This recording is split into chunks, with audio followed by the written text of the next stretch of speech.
اس سے ولایت جو ہے نا وہ ثابت ہو جاتی ہے۔ ایک اور آیت پڑھ کے آپ کی توجہ اس طرف مبذول کرانا چاہوں گا، وہ آیت ہے جسے آیت اجر کہا جاتا ہے، جس میں اللہ پاک کا یہ ارشاد ہے قُلْ لَا أَسْأَلُكُمْ عَلَيْهِ أَجْرًا إِلَّا الْمَوَدَّةَ فِي الْقُرْبَى، کہ اے میرا رسول، تو یہ لوگ تیرے پاس آ کر کہتے ہیں کہ تو نے بڑی محنتیں کی ہیں، تو نے اسلام پہنچایا ہے، تو نے بڑی جو ہے نا وہ زحمتیں کی ہیں، زحمتیں جو ہے نا وہ برداشت کی ہیں، ہم تمہیں اجر دینا چاہتے ہیں، تمہارا اجر کیا ہے؟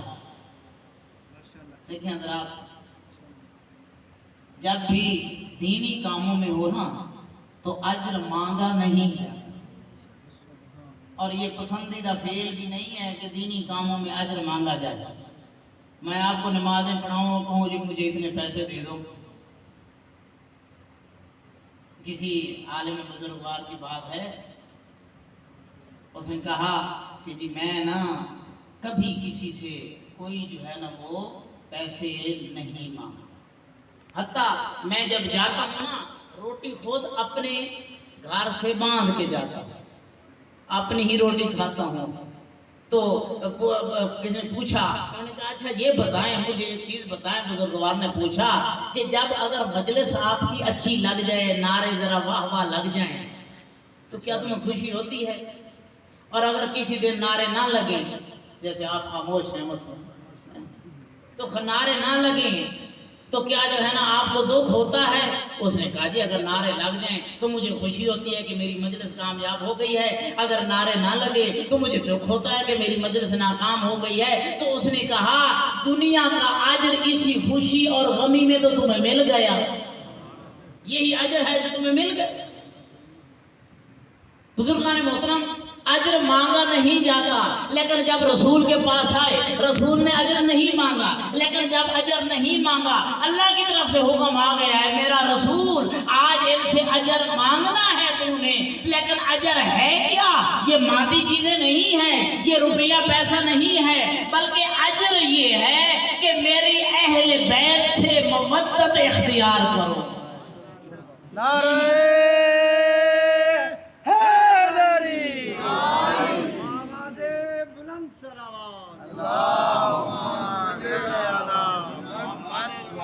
ہم محبت کا بھی دعویٰ کرتے ہیں، محبت بھی ایک چیز ہے، مودت کا مقام تھوڑا سا اور اس سے آگے چلا جاتا ہے، جس پہ اگر آپ کو ضرورت پیش آئے دین پر، اگر آپ کے بچوں کو قربان کرنا پڑے تو ہمیں قربان کرنا پڑے گا۔ اب اگر ہم دیکھیں دنیاوی چیزیں، امام ششم کے دور میں نا ایک شخص آتا ہے امام کے پاس، کہا مولا ہمارے ہاں آپ کے ماننے والے بڑے ہیں،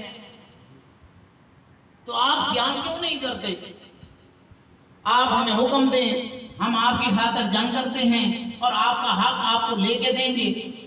امام نے فرمایا میرے پاس ماننے والے پورے نہیں ہیں، تم باہر چلے جاؤ، جو ایک عیال بکریاں چرا رہا ہے نا جی چرواہا، اس کے پاس جتنی بکریاں ہیں اس جتنے بھی ہمارے نہیں ہیں۔ کتنے تھے؟ 14-15 اس کے پاس بکریاں تھیں۔ انہوں نے کہا نہیں جی ایسی بات نہیں ہے، ہمارے پاس بڑے ماننے والے۔ کہا چلو ٹھیک ہے بیٹھ۔ تھوڑی دیر بعد آپ نے کہا اچھا ذرا جاؤ، وہ تنور جو ہے نا وہ جل رہا ہے، تم جا کر اس میں چھلانگ لگا۔ اب وہ ادھر ادھر ہونے لگا، کہا جناب ہم تو آپ کے پاس آئے تھے جہنم کی آگ سے بچنے کے لیے، آپ تو دنیاوی آگ میں ہمیں جلا رہے ہیں۔ کہا اچھا بیٹھ۔ اسی دوران ایک مومن جو حقیقی مومن تھا وہ جو ہے نا وہ آیا، لگتا تھا بڑی دور سے آ رہا ہے، ایک اس نے جو ہے نا گٹھڑی سی چھوٹی سی باندھی ہوئی تھی، سر پہ اٹھائی ہوئی تھی، آ کر سلام کیا السلام علیکہ یا ابن رسول اللہ، تو آپ نے سلام کا جواب دیا اور کہا کہ مجھے لگتا ہے بڑے دور سے آ رہے ہو۔ کہا آقا میں سفر پہ گیا ہوا تھا، واپس آ رہا ہوں، میں نے کہا پہلے مولا کی زیارت کرتا ہوں پھر اپنے گھر جاؤں گا۔ کہا اچھا ایسا ہے، وہ تنور جل رہا ہے، جاؤ وہاں چھلانگ لگا دو۔ آپ وہیں اسی